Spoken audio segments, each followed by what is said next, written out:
I'm Roger Lohman. I'm professor of anthropology here at Trent University in Oshawa. Probably the central idea in my research is why people believe in supernatural beings in general, including gods and spirits and souls and all kinds of things. The way I approach it is I assume people have reasons for believing these things. And so as an anthropologist, if I'm dealing with living people, I go and talk to them. And I find out what kinds of experiences they've had that convince them to believe in a god or a spirit or any such thing, or magical powers. So I'd say haunting experiences across all cultures share an impression that there is a presence that feels out of place in some way. That's how I define hauntings, as a feeling of a presence that's out of place. And I think that's why we find hauntings maybe spooky, or maybe moving, or special, or uplifting. There's something not quite normal about this.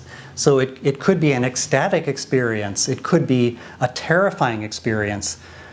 But what makes it special and emotionally powerful is that presence that we feel we sense shouldn't be there, and we know it shouldn't be there in some way.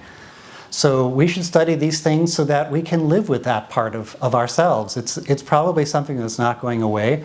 I think haunting experiences and supernatural experiences more generally are a byproduct of the way our perception system works. It's a byproduct of our dependence on culture. It's a byproduct of our moving between dreaming awareness and waking awareness.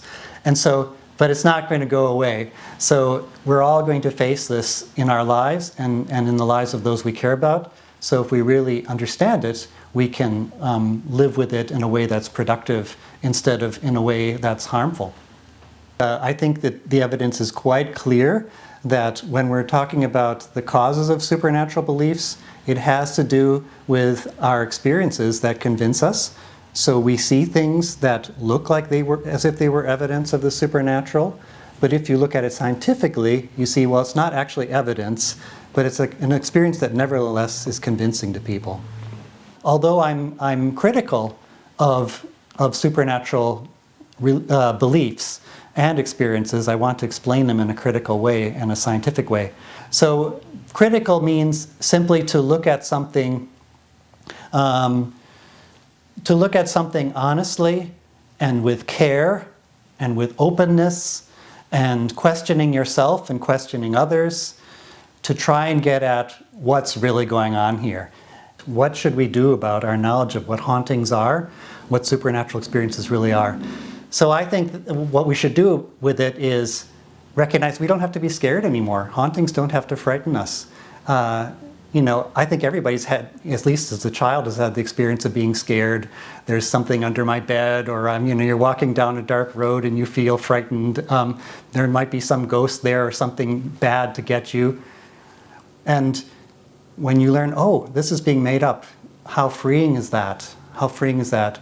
So I think it's very important that we don't keep teaching children to be afraid of these things.